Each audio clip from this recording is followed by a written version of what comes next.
नमस्कार दोस्तों, आज हम आपको सुनाने वाले हैं एक सच्ची घटना पर आधारित एक ऐसी दिल दहला देने वाली कहानी जिसे सुनकर आपकी रूह कांप जाएगी। ये कहानी है राजस्थान के भानगढ़ राज्य की, जहां रहती थी 22 साल की एक सुंदर राजकुमारी चंद्रलेखा। एक दिन वो ऊंट पर सवार होकर अकेली रेगिस्तान में घूमने निकलती है।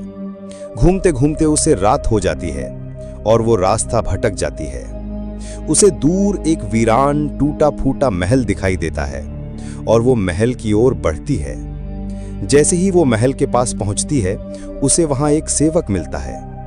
राजकुमारी उससे कहती है, मैं रास्ता भटक गई हूं, क्या मैं एक रात यहां रुक सकती हूं? सेवक खुद को महल का रक्षक बताता है और उसे अंदर ले जाकर एक कमरे में ठहरने का इंतजाम कर देता है।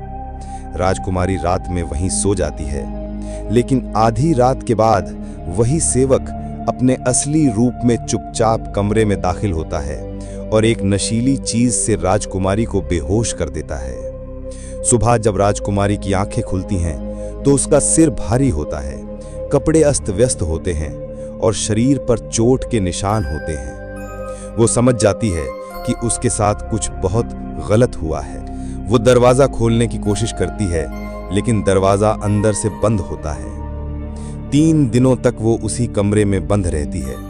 कभी खाना मिलता है, कभी नहीं, और हर दिन वो डर और घुटन में जीती है। तीसरे दिन जब उसके पास कोई रास्ता नहीं बचता, तो वो अपनी अंगूठी की ओर देखती है जिसमें एक जादुई रत्न छुपा होता है। वो प्रार्थना करती है और रत्न से एक नीली रोशनी निकलती है जो सीधे आकाश की ओर उड़ जाती है।